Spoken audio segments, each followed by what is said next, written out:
Hello everyone, welcome to the MCQ factory. तो आज मैं आ गई हूँ सेट 6 के साथ।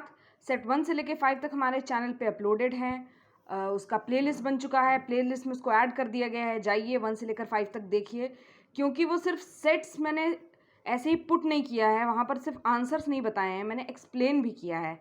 इनफैक्ट एक्स्ट्रा इन्फॉर्मेशन भी डाली है और मैंने बता भी दिया है, क्योंकि ये एडुटेरिया का प्रैक्टिस सेट है। 18 सेट्स हैं जो मैं डिस्कस करती जाऊँगी अपकमिंग डेज़ में।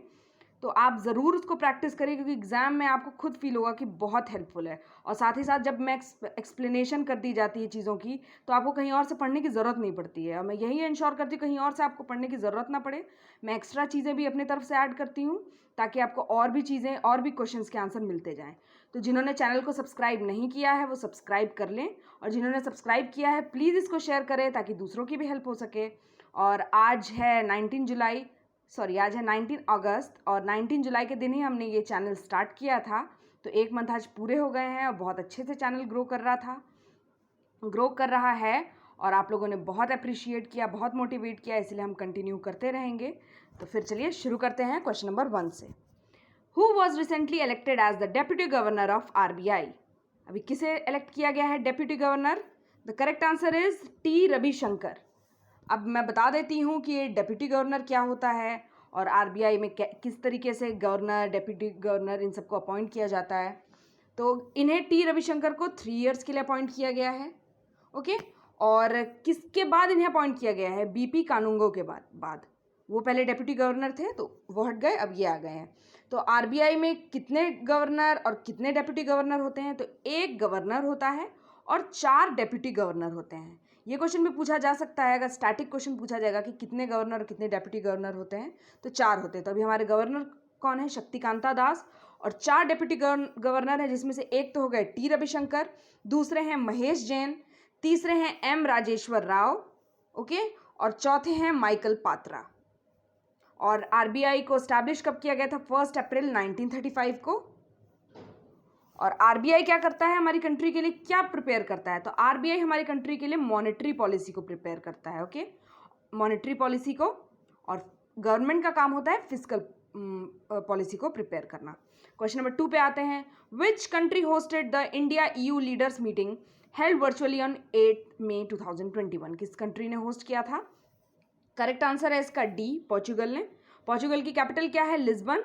इंडिया की कैपिटल क्या है? न्यू दिल्ली। स्पेन की कैपिटल मैड्रिड। इटली की कैपिटल रोम। तो पोर्चुगल ने इसको होस्ट किया था। और पोर्चुगल के PM कौन है? Antonio Costa. क्योंकि स्टैटिक जीके में ये क्वेश्चन पूछा जा सकता है कि कहाँ का कौन PM है, क्या कैपिटल है। ओके, क्वेश्चन नंबर 3 पे आते हैं। Which state has recently became the first state to launch real time digital flood reporting and information management system? Real time flood reporting and information management system किसने launch किया है? तो यहाँ पर आप देख रहे हैं कि फ्लड प्रोन्स एरिया 2 हैं यहाँ पर। एक तो हो गया उड़ीसा, एक हो गया असम। जनरली लोगों को लगेगा क्यों उड़ीसा बे ऑफ बंगाल के पास है तो इसीलिए वहाँ पर लॉन्च हुआ होगा। नहीं, इसका करेक्ट आंसर है सी, असम। असम में इसको लॉन्च किया गया है।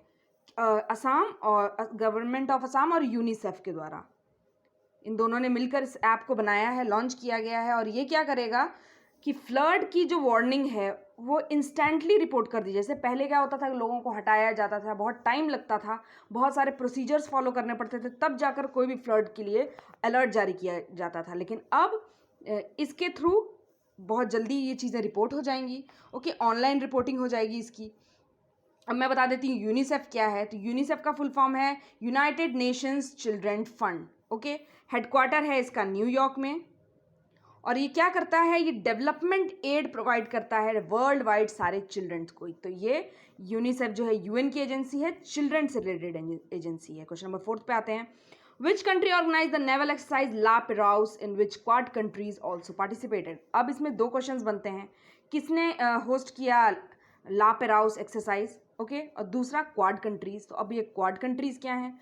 क्वाड का मतलब ही होता है 4। जैसे क्वाड्रिलेटरल हम पढ़ते हैं तो 4 उसके कॉर्नर्स होते हैं, उसी तरीके से क्वाड कंट्रीज हैं 4। कौन कौन सी? US, जापान, ऑस्ट्रेलिया और इंडिया, ये 4 हैं क्वाड कंट्रीज। तो ये जो ला पेराउस एक्सरसाइज किया गया इसमें इन क्वाड कंट्रीज को भी इंक्लूड किया गया है। एक क्वेश्चन इससे और बन सकता है कि ला पेराउस क्या है? तो ये एक नेवल एक्सरसाइज है। ओके, और इसे किसने होस्ट किया था? तो करेक्ट आंसर है फ्रांस ने। इसको फ्रांस ने होस्ट किया था और इसने सारे क्वाड मेंबर्स को भी, क्वाड कंट्रीज़ को भी इसमें बुलाया पार्टिसिपेशन के लिए। ये मल्टी कंट्री एक्सरसाइज थी और कहाँ हुई? ये बे ऑफ बंगाल में हुई। ओके, और क्वाड मेंबर्स इसमें एडेड हैं। अब क्वाड मेंबर्स का जो नेवल एक्सरसाइज होता है उसको बोला जाता है मालाबार एक्सरसाइज। बहुत कंट्रोवर्शियल एक्सरसाइज रहा है क्योंकि चाइना को क्वाड कंट्रीज़ में इंक्लूड नहीं किया गया। सुपर पावर यूएस इसमें था, इंडिया था, ऑस्ट्रेलिया था, जापान था, लेकिन चाइना नहीं था, इसलिए चाइना बहुत कंट्रोवर्सी इससे क्रिएट करता है। और इंडिया और फ्रांस के बीच में जो नेवल एक्सरसाइज होती है उसका नाम क्या है? इंडिया प्लस फ्रांस, उसको बोला जाता है वरुणा। ये भी याद रख, जितने भी एक्सरसाइज हैं ये बहुत इंपॉर्टेंट होता है किसी ना किसी एग्जाम में। ये जो एयरफोर्स का exercise, military exercise, naval exercise, लेकिन आपको पता होना चाहिए कि कौन सा एक्सरसाइज है, क्योंकि नेवल एक्सरसाइज है तो ये वाटर पे होगा, मिलिट्री एक्सरसाइज है तो ये लैंड पे होगा। इसी तरीके से फ्रांस और इंडिया का एक और एक्सरसाइज था डेजर्ट नाइट, मैंने बताया था एयरफोर्स की एक्सरसाइज थी वो, ठीक है। और इस बार जो वरुणा एक्सरसाइज हुई है तो पहली बार इसमें यूएई को भी ऐड किया गया है। और यूएई क्या है? यूएई की कैपिटल क्या है? Abu Dhabi. ओके, तो फिर आते हैं क्वेश्चन नंबर 5 पे। Where was India's first agro based solar plant set up? Agro based solar plant India का कहाँ पर सेटअप हुआ है? करेक्ट आंसर है सी, राजस्थान। राजस्थान के कोटपुतली तहसील और किस डिस्ट्रिक्ट में? जयपुर डिस्ट्रिक्ट में। अगर ये राजस्थान पीसीएस का क्वेश्चन होगा तो यहाँ पर आपको पता होना चाहिए किस डिस्ट्रिक्ट में है। इसीलिए मैं बता रही हूँ कि ये जो पूरा सेट है ये सिर्फ किसी एक स्टेट के लिए नहीं है, हर स्टेट पीसीएस के लिए हेल्पफुल है ये, इसी वजह से, क्योंकि उस हर एक सेट में किसी ना किसी स्टेट से, जैसे इस वाले सेट में मध्य प्रदेश से बहुत सारे क्वेश्चंस हैं, तो जो एमपीपीएससी की तैयारी कर रहे हैं वो उन सारे बच्चों के लिए बहुत हेल्पफुल हो जाएगा। उनको पता रहेगा कि अच्छा ये क्वेश्चंस मैं क्योंकि मार्क कर दे रही हूँ कि जैसे ये राजस्थान का हो गया, जो मध्य प्रदेश का होगा वो मध्य प्रदेश का, तो इस वजह से ये बहुत इंपॉर्टेंट सेट है। तो आप ज़रूर इस वीडियो को देखिए, क्योंकि मैं एक्सप्लेनेशन में एफर्ट डालती हूँ, तो कम से कम आप देख के शेयर करके तो एटलीस्ट एफर्ट डालिए कि लोग देखें, मेरी मेहनत उन तक पहुँचे। क्वेश्चन नंबर 6 पे आते हैं। ओके, पहले इसको बता देती हूँ कि एग्रो बेस्ड सोलर प्लांट ये क्या है। ये शुरू हुआ है कुसुम स्कीम के अंडर, ठीक है। कुसुम स्कीम क्या है? किसान ऊर्जा सुरक्षा एवं उत्थान महाअभियान, ठीक है।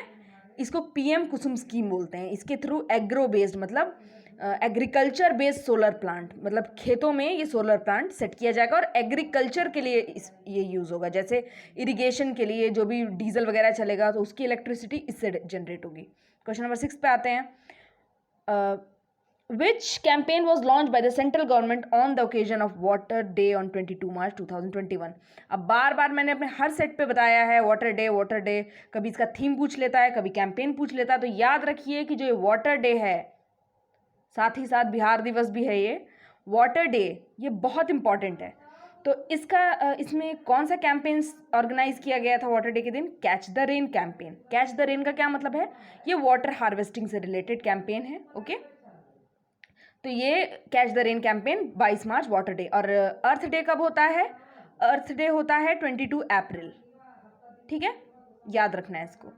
अब आते क्वेश्चन नंबर 7 पे। The theme of world cancer day 2021 was, तो मैं पहले थीम बता देती हूँ। थीम था सी, I am and I will. और वर्ल्ड कैंसर डे कब होता है? 4 फेब को होता है, ठीक है, याद रखना है 4 फेब वर्ल्ड कैंसर डे। और नेक्स्ट लास्ट सेट में मैंने बताया भी था कि वर्ल्ड वेटलैंड डे कब होता है? 2 फेब को होता है। तो अगर देखिए मैंने यहाँ बताया कैंसर डे तो 4 फेब, तो इससे आपको याद रह जाएगा वेटलैंड डे 2 फेब होता है। इस तरीके से चीज़ों को आसपास करके, जैसे यहाँ मैंने बताया वाटर डे, उसके साथ साथ मैंने बता दिया अर्थ डे, तो ये 2 डेज आपको याद हो गए। अब आते हैं क्वेश्चन नंबर 8 पे। Who is the author of the recently published book the little book of encouragement? किसने लिखी है ये बुक? तो ये लिखी है तिबेतियन स्पिरिचुअल गुरु जिनका नाम है दलाई लामा, उन्होंने लिखी है। ये highest spiritual leader of Tibet हैं और इन्हें नोबेल पीस प्राइज़ भी मिला है। साथ ही साथ दलाई लामा कौन से वो बुद्धिज़्म का जो पार्ट है, कौन से बुद्धिज़्म के स्पिरिचुअल गुरु हैं? तो वो हैं वज्रयान के। ओके, और आपने बुद्धिज़्म में सुना भी होगा बोधिसत्व के बारे में। तो आपका काम है कमेंट सेक्शन में ये कमेंट करके बताना कि दलाई लामा कौन से बोधिसत्व हैं। और मैं ये क्यों क्वेश्चन पूछ रही हूँ, क्योंकि ये क्वेश्चन अभी लास्ट ईयर CAPF के एग्जाम में पूछा गया है कि कौन से बोधिसत्व हैं, ए से करके कुछ नाम है उसका, आप मुझे कमेंट सेक्शन बताएंगे। अब आते हैं क्वेश्चन नंबर 9 पे। The country's first forest healing centre has been opened in which state? ये मैंने सेट 3 या 4 में बताया हुआ है, रानीखेत उत्तराखंड में। तो मैं इसको ज़्यादा नहीं बताऊंगी। जापानीज टेक्निक जो है फॉरेस्ट बेदिंग की, उससे इसको कॉपी किया गया है और उत्तराखंड के रानीखेत में इसको स्टार्ट किया गया है। ठीक है, क्वेश्चन नंबर 10 पे आते हैं। With which Gulf country has the government of India signed an agreement to promote renewable energy in February 2021? अब यहाँ पर इस क्वेश्चन में मैं गल्फ कंट्रीज बहुत अच्छे से बताऊंगी, उसके सारे कैपिटल्स बताऊंगी, ताकि आपको कैपिटल्स भी याद हो जाए, गल्फ कंट्रीज भी याद हो जाए, और गल्फ कंट्रीज क्या होती हैं अगर आपसे कोई पूछे तो आपको वो भी पता हो। ठीक है, तो इसका करेक्ट आंसर है बहरीन, और बहरीन की कैपिटल है मनामा। ओके, मनामा है बहरीन की कैपिटल। और एक गल्फ कंट्रीज होते क्या हैं? वो कंट्रीज जो पर्शियन गल्फ एक हो गया, उसको बॉर्डर जो कंट्रीज करती हैं चारों तरफ से, वो हो गई हमारी गल्फ कंट्रीज। ये टोटल 7 इन नंबर हैं। पहला तो हो गया बहरीन, ठीक है। दूसरा हो गया कुवैत। कुवैत की कैपिटल क्या है? Kuwait city. कतार की कैपिटल क्या है? दोहा। UAE की कैपिटल क्या है? Abu Dhabi. इतना मैंने बता दिया। और बाकी बचे ओमान। ओमान की कैपिटल हो गई मस्कट। इराक की कैपिटल हो गई बगदाद। सऊदी अरेबिया की कैपिटल हो गई रियाद। तो इतनी ये जो 7 कंट्रीज हैं ये गल्फ कंट्रीज हैं। क्वेश्चन नंबर 11 पे आते हैं। Who has been awarded the Sahitya Akademi award 2020 for Hindi language? ये भी मैं पहले बता चुकी हूँ कि साहित्य अकादमी अवार्ड किसको मिला है। ये दूसरी बिहार की विमेन है, पहली पोएट हैं बिहार की, और दूसरी हैं बिहार की विमेन जिन्हें साहित्य अकादमी अवार्ड मिला है हिंदी में। उनका नाम है अनामिका। ये पिछले सेट में भी मैंने डिस्कस किया हुआ है। इन्होंने जो बुक लिखी है उसका नाम है टोकरी में दिगंत थेरी का था। क्वेश्चन नंबर 12 पे आते हैं। The 520 megawatt Tapovan Vishnugad hydro power project in Uttarakhand which was damage after a glacier burst is situated on which river? हर किसी को पता है तपोवन ग्लेशियर बर्स्ट के बारे में कि उस टाइम क्या हुआ था। तो वो किस रिवर पे ये ग्लेशियर बर्स्ट हुआ, ये जो हाइड्रो पावर प्रोजेक्ट है कहाँ लोकेटेड था? तो ये लोकेटेड था धौली गंगा पे। ठीक है, ये भी बहुत इंपॉर्टेंट क्वेश्चन है, स्पेशली उत्तराखंड PCS वाले बच्चों के लिए। क्वेश्चन नंबर 13 पे आते हैं। Which state government has decided to issue golden card under the Ayushman Bharat scheme? Golden card किस स्टेट गवर्नमेंट ने डिसाइड किया है स्टार्ट करना? तो ये स्टार्ट किया गया है उत्तर प्रदेश गवर्नमेंट ने। ठीक है, 13 क्वेश्चन का आंसर है यूपी। तो ये भी यूपी PCS वाले बच्चे या फिर UPSSC का जो एग्ज़ाम होने वाला है अभी, वो ध्यान रखें, ये करंट अफेयर का इंपॉर्टेंट क्वेश्चन हो जाएगा उनके लिए। और ये जन आरोग्य योजना जो है हमारी सरकार की, उसके थ्रू ये गोल्डन कार्ड्स इशू होते हैं। आयुष्मान भारत स्कीम में गोल्डन कार्ड, ये गोल्डन कार्ड क्या है? ये कार्ड्स हैं जो कैशलेस ट्रीटमेंट कराता है 5 लाख रुपीज़ पर फैमिली। अब क्वेश्चन नंबर 14 पे आते हैं। What is the rank of India in the economic freedom index released in March 2021? India की रैंक क्या है इकोनॉमिक फ्रीडम इंडेक्स में? 121। और इसकी फर्स्ट रैंक कौन लेकर आया है? फर्स्ट रैंक है सिंगापुर का। ठीक है, और ये इकोनॉमिक फ्रीडम इंडेक्स कौन रिलीज करता है? तो ये एक US बेस्ड कंपनी है जिसका नाम है हेरिटेज फाउंडेशन। अगर पूछ लिया जाएगा कौन रिलीज करता है, हेरिटेज फाउंडेशन करता है। और ये बताता है कि कौन सी कंट्री कितनी ज़्यादा इकोनॉमिकली इंडिपेंडेंट है। ठीक है, अब आते हैं क्वेश्चन नंबर 15 पे। According to a recently release report which country has the safest road in the world? किस कंट्री का सेफेस्ट रोड है वर्ल्ड में? नॉर्वे। और नॉर्वे क्या है? ये स्कैंडिनेवियन कंट्री है। ओके, और मोस्ट डेंजरस रोड अगर पूछा जाए किस कंट्री का मोस्ट डेंजरस रोड है, तो वो है साउथ अफ्रीका। क्यों? क्योंकि सबसे ज़्यादा एक्सीडेंट इन्हीं रोड्स पे होते हैं। ये जो इसका पैमाना है, जो मीडियम यूज़ किया गया है कि कैसे वो सेफेस्ट रोड है, क्राइटेरिया यूज़ जो किया गया है, वो क्राइटेरिया है एक्सीडेंट्स कितने कम होते हैं। पहला तो नॉर्वे है, दूसरा रैंक लेकर आया है जापान सेफ रोड में, और थर्ड है स्वीडन। स्वीडन की कैपिटल क्या है? स्टॉकहोम। नॉर्वे की कैपिटल क्या है? ओस्लो। और स्कैंडिनेवियन कंट्रीज कौन कौन सी हैं? NSD, Norway, Sweden, Denmark. और अगर उसमें 2 कंट्रीज और मिला देंगे, फिनलैंड और आइसलैंड, तो क्या हो जाएगी? Nordic countries. ये भी मैं पहले बता चुकी हूँ। क्वेश्चन नंबर 16 पे आते हैं। In which state was the 11th Rashtriya Sanskriti Mahotsav organized recently by the ministry of culture and tourism? कहाँ पर 11वीं राष्ट्रीय संस्कृति महोत्सव को ऑर्गेनाइज किया गया है? तो वो ऑर्गेनाइज किया गया है वेस्ट बंगाल में।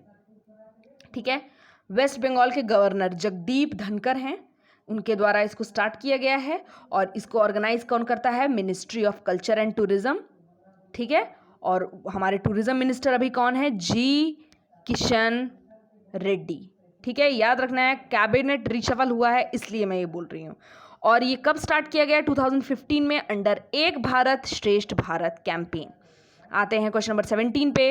Who is appointed as the new MD and CEO of Central Bank of India? ये ज़्यादा इंपॉर्टेंट क्वेश्चन नहीं है, बस नाम याद रख लीजिए। क्या नाम था उनका? मातम वेंकट राव। ठीक है, ऑप्शन है इसका ए, मातम वेंकट राव।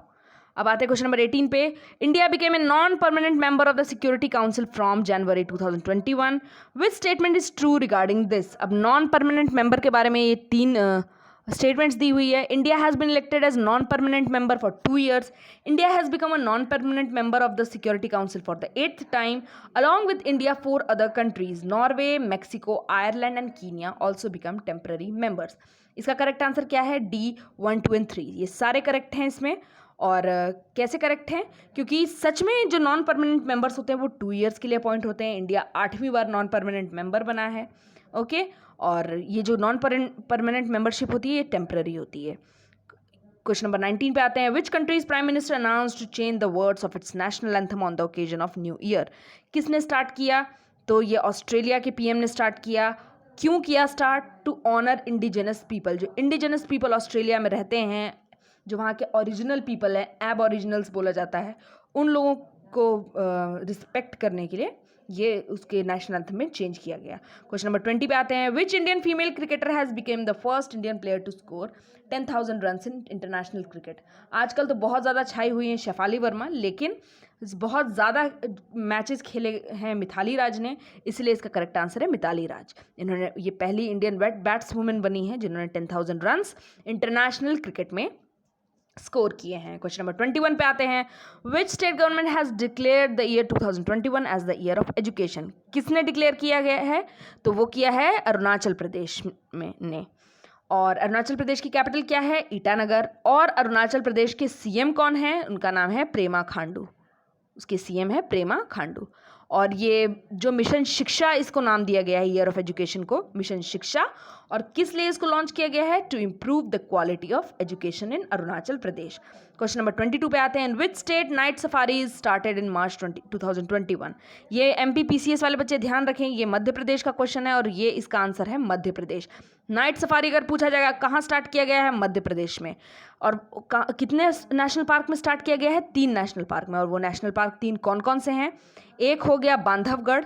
इससे आपको पता चलेगा कि मध्य प्रदेश में कितने कौन कौन से नेशनल पार्क है। 3 तो आपको याद हो जाएंगे। एक बांधवगढ़, दूसरा पेंच, तीसरा कान्हा। अगर आपको सच में पढ़ते पढ़ते याद हो जा रहा है तो प्लीज़ कमेंट में कमेंट करके बताइए, मुझे भी मोटिवेशन मिलती रहेगी कि आप देख रहे हैं, आपको वीडियो अच्छी लग रही है। और प्लीज़ पूरा वीडियो देखिए ताकि हर चीज़ आपको समझ में आए, सारी चीज़ें समझें। बीच में देख के मत छोड़िए, क्योंकि मैं एफर्ट डालती हूँ, कम से कम उसे देखिए तो, और आपको हेल्प मिलेगी तो ये तो मैं इंश्योर कर ही रही हूँ। ओके, बांधवगढ़, पेंच और कान्हा हो गया। कान्हा जो है largest national park of Madhya Pradesh, और Bandhavgarh highest tiger population density वाला नेशनल पार्क है पूरे इंडिया में। ठीक है, क्वेश्चन नंबर 23 पे आते हैं। Which of the following companies has completed the flight test of the world's largest airplane? तो ये जो कंपनी है इसका नाम है स्ट्रैटो लॉन्च, मतलब स्ट्रैटोस्फेयर में गया है तो इसलिए स्ट्रैटो लॉन्च। और ये US की कंपनी है और बहुत बड़ा एयरप्लेन इसने बनाया हुआ है, जिसके अंदर बहुत सारे स्पेस व्हीकल्स भी आ सकते हैं और रॉकेट्स वगैरह भी लॉन्च किए जा सकते हैं। कहाँ पर? दूसरे प्लैनेट्स पे, दूसरे स्टार्स पे। इतनी मतलब अच्छी इस प्लेन को डिज़ाइन किया गया है। और कहाँ पर इसको मतलब यूज़ किया गया, कहाँ पर इसका टेस्ट किया गया? मोआवे डेजर्ट। ओके, मोआवे डेजर्ट कहाँ पर है? कैलिफोर्निया में। तो इससे आपका एक स्टैटिक क्वेश्चन भी तैयार हो गया कि मोआवे डेजर्ट कहाँ है? तो कैलिफोर्निया में। ओके, अब आते हैं क्वेश्चन नंबर 24 पे। क्वेश्चन नंबर 24 पे। Which state stood first in Khelo India winter games? Khelo India winter games कहाँ हुआ? गुलमार्ग में। गुलमार्ग कहाँ है? श्रीनगर में। और इसका टॉपर कौन रहा? JNK, जो अब एक यूनियन टेरिटरी बन चुकी है, जिसमें लेजिस्लेटिव असेंबली भी है। और आपको कमेंट करके बताना है कि जम्मू एंड कश्मीर में कितने डिस्ट्रिक्ट्स हैं यूनियन टेरिटरी में। और लद्दाख का मैंने बताया भी था कि 2 ही डिस्ट्रिक्ट हैं, एक तो हो गया कारगिल और एक हो गया लेह। और कब एग्जिस्टेंस में आया जम्मू एंड कश्मीर और लद्दाख यूनियन टेरिटरी? 31 अक्टूबर। इसको मनाया जाता है यूनिटी डे, सरदार वल्लभ भाई पटेल की जयंती है। और कब जम्मू एंड कश्मीर और लद्दाख को अलग किया गया था, कब इसमें से सेक्शन 370 को हटा दिया गया था, वो डेट थी 5 अगस्त 2019। ओके, क्वेश्चन नंबर 25 पे आते हैं। Which female player won the all England open badminton championship title? किसने जीता? तो वो थी जापान की नोजोमी ओकुहारा। ठीक है, जापानीज हैं ये। और ये क्या है all England open badminton championship title? ये जो है ओल्डेस्ट बैडमिंटन टूर्नामेंट है। ठीक है, इसको सुपर सीरीज बोला जाता है। अब आते हैं क्वेश्चन नंबर 26 पे। In which city was the 5-day national horticulture fair 2021 organized? किस जगह पे हॉर्टिकल्चर फेयर को ऑर्गेनाइज किया गया था? करेक्ट आंसर है बेंगलोर में। क्यों? क्योंकि इंडियन इंस्टीट्यूट ऑफ हॉर्टिकल्चर भी यहीं लोकेटेड है। अगर स्टैटिक क्वेश्चन पूछ लिया जाएगा कि इंडियन इंस्टीट्यूट ऑफ हॉर्टिकल्चर कहाँ लोकेटेड है, तो वो भी बेंगलोर में है। और ये जो नेशनल हॉर्टिकल्चर फेयर हुआ ये भी बेंगलोर में हुआ। और हॉर्टिकल्चर होता क्या है? ये तो अब साइंस का क्वेश्चन हो गया, तो साइंस का क्वेश्चन मैं बता दे रही हूँ। हॉर्टिकल्चर होता है the process of growing flower, fruit and vegetables. सिर्फ वेजिटेबल ग्रोथ को हॉर्टिकल्चर नहीं बोला जाता है, पोमोलॉजी बोला जाता है, लेकिन तीनों को ग्रो करने के प्रोसेस को बोला जाता है हॉर्टिकल्चर। अब आते हैं क्वेश्चन नंबर 27 पे। In which state Jal Abhishekam water conservation campaign was launch in February 2021? इसका करेक्ट आंसर भी है एमपी। मैंने बताया है कि इस सेट में बहुत सारे मध्य प्रदेश के क्वेश्चंस हैं, तो ये भी एक वो हो गया। अब जल अभिषेकम वाटर कैंपेन है क्या? इसको लॉन्च किसने किया? तो इसको लॉन्च किया गया, ये वाटर कंजर्वेशन कैंपेन है। इसके तहत 57,000 वाटर स्ट्रक्चर को कंस्ट्रक्ट किया गया। मिनिस्ट्री ऑफ जल शक्ति ने इसको इनॉग्रेट किया वर्चुअली। क्वेश्चन नंबर 28 पे आते हैं। रिसेंटली ई छावनी portal was launch by which ministry? अब ई छावनी, छावनी का अगर मतलब आपको इंग्लिश में पता होगा तो उसको कैंट बोला जाता है, और पूरा फुल फॉर्म होता है उसका कैंटोनमेंट। अब कैंटोनमेंट किससे रिलेटेड है? तो जी हाँ, वो डिफेंस से रिलेटेड है। तो इसको किसने लॉन्च किया होगा? Ministry of defence, Shri Rajnath Singh ने। ओके, तो ये कैंटोनमेंट जो है अंडर मिनिस्ट्री ऑफ डिफेंस आता है। अब ये ई छावनी पोर्टल क्या करता है? मैंने पोर्टल के बारे में पहले बताया था कि पोर्टल क्या करता है, ये स्पेसिफिक पर्पस के लिए डिज़ाइन किया हुआ वेबसाइट होता है। और ये क्या करता है? Online civic services to the resident of 62 cantonment boards across. अब कितने कंटोनमेंट बोर्ड है हमारी कंट्री में? 62 कंटोनमेंट बोर्ड्स को ये सारी सर्विसेज प्रोवाइड करता है। और सिविक का क्या मतलब होता है? जो पर्सनल, डिफेंस पर्सनल, उनके फिनेंशियल और दूसरे मैटर को सिविक मैटर बोला जाता है। अब क्वेश्चन नंबर 29 पे आते हैं। Recently, in which union territory अटल पर्यावरण भवन was inaugurated by Union Minister of Environment, Forest and Climate Change Prakash Javadekar?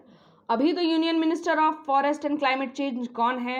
ये मैंने बार बार आपको हर सेट में बताया है, तो वो हैं भूपेंद्र यादव। ठीक है, भूपेंद्र यादव हैं। और ये ज्योग्राफी का क्वेश्चन है, तो मैं इसको बताने के बाद ज्योग्राफी से रिलेटेड बहुत सारे इसके फैक्ट्स बताऊंगी, मेरे खुद के amazing facts.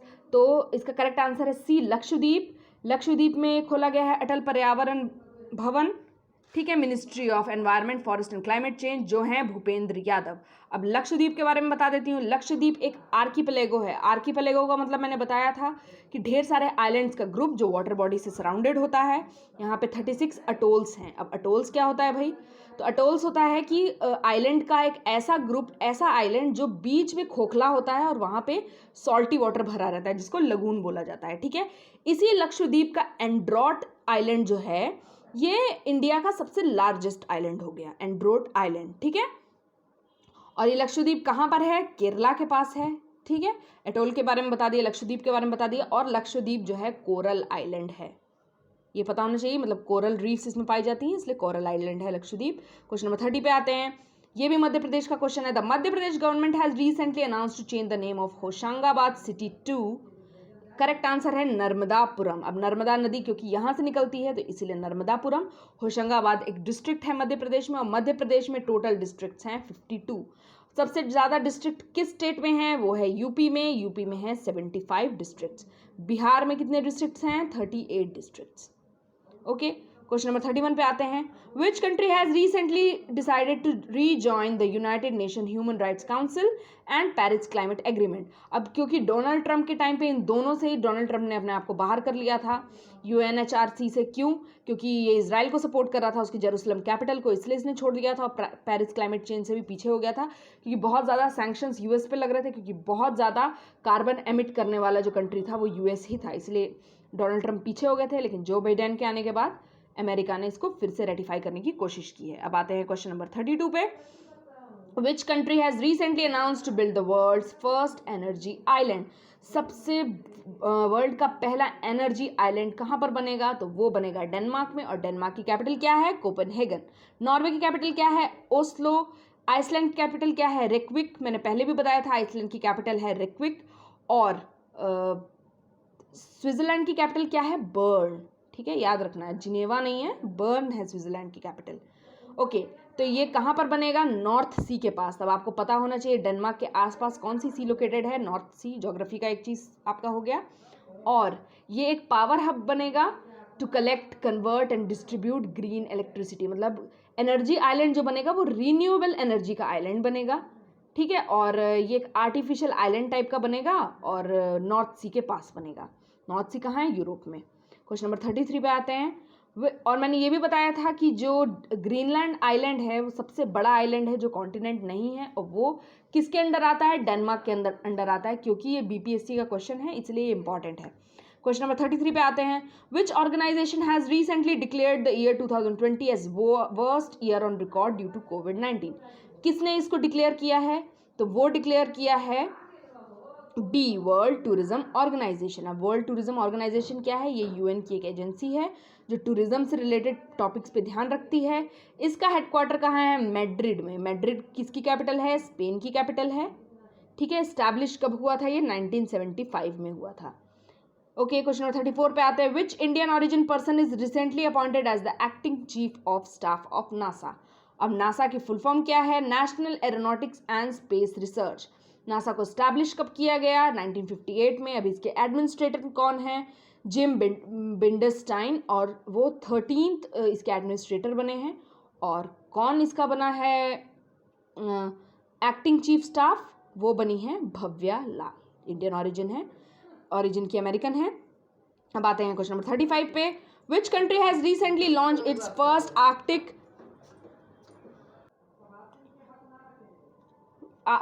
Arctic surveillance satellite Arktika M from Baikonur, Kazakhstan.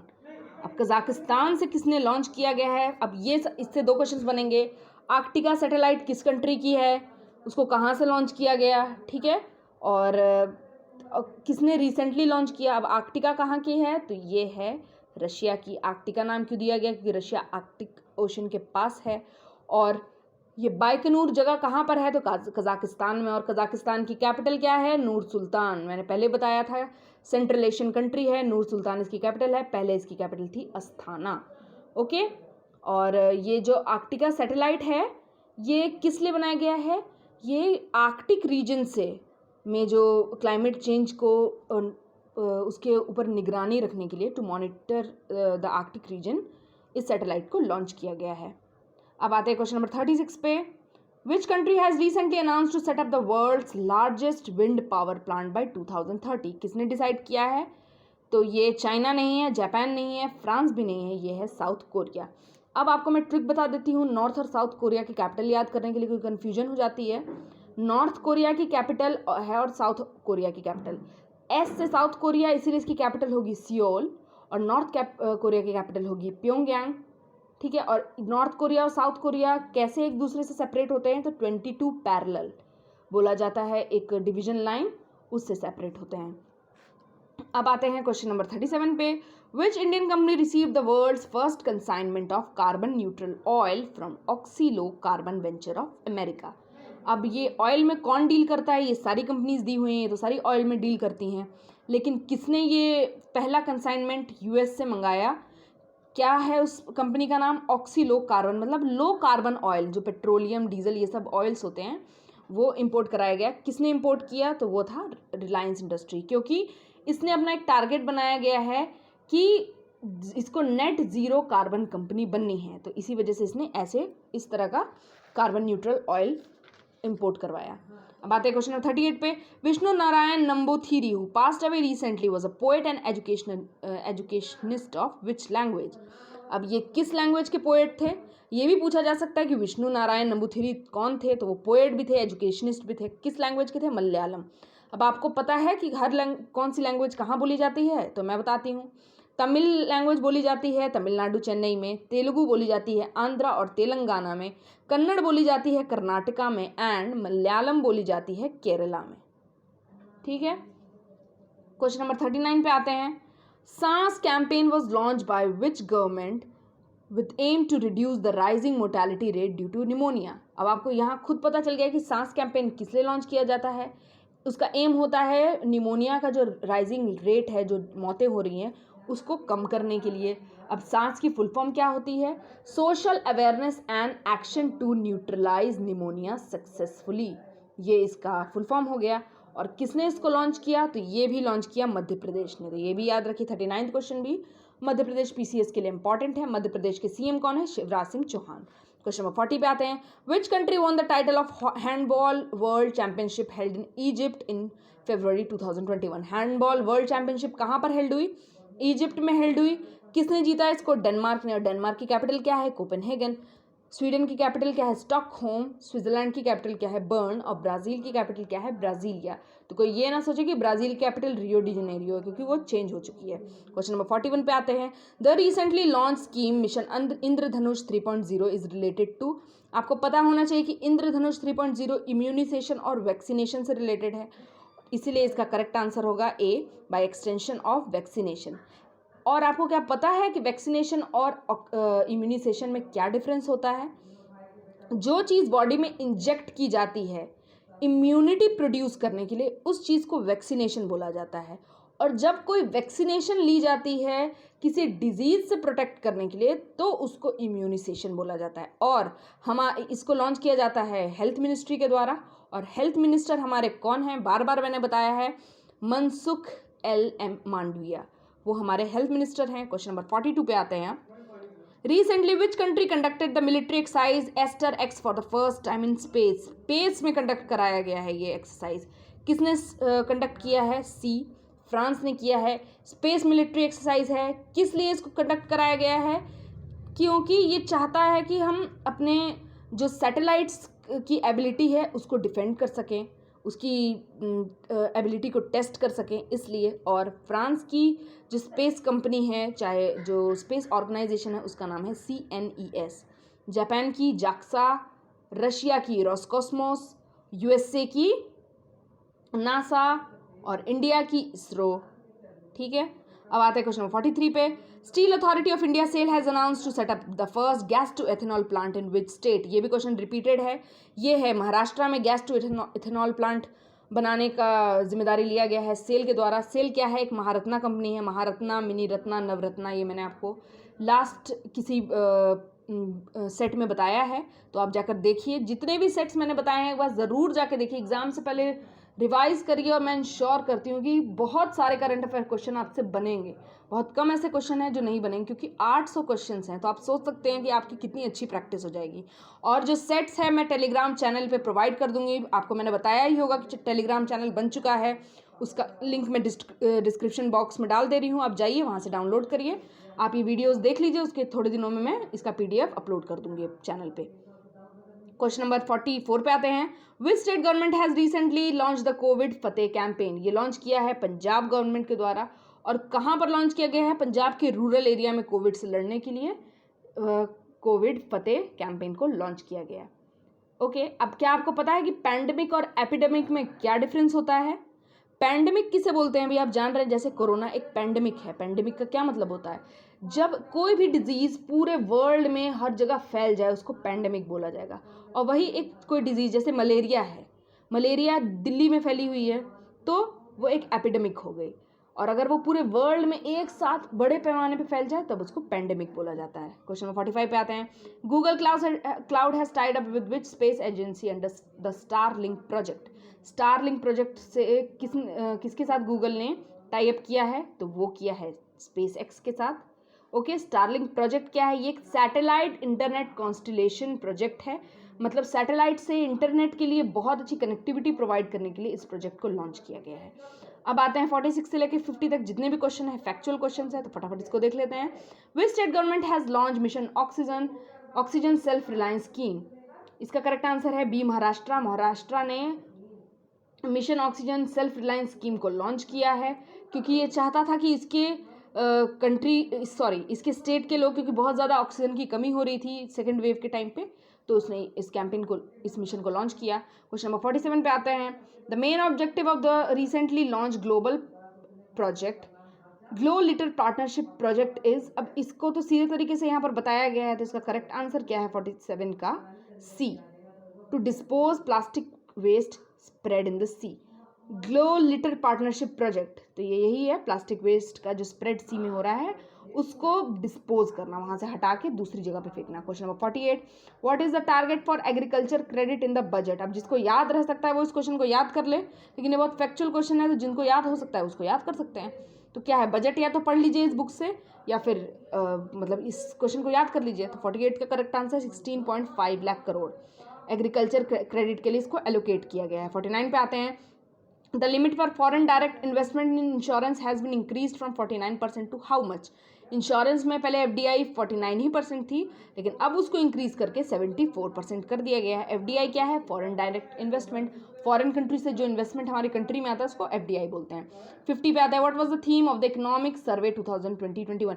ये बहुत इंपॉर्टेंट क्वेश्चन है, क्योंकि देखो पहले तो एक चीज़ मैंने बताई थी किसी सेट में कि इकोनॉमिक सर्वे को किसके लिए डेडिकेट किया गया है, तो कोविड वॉरियर के लिए, और इसका थीम इस बार क्या था? तो सेविंग लाइव्स एंड लिवलीहुड इसका थीम था। तो इसी के साथ हमारी क्लास खत्म होती है। सेट 7 में 1-2 दिन में फिर लेकर आऊँगी, आप ये देखिए, पुराने सेट्स को भी देखिए, रिवाइज करिए, और प्लीज़ कमेंट करके मुझे बताइए कि आपको वीडियो कैसी लगी, और जिन्होंने सब्सक्राइब नहीं किया है प्लीज़ सब्सक्राइब करिए, शेयर करिए। Thank you so much.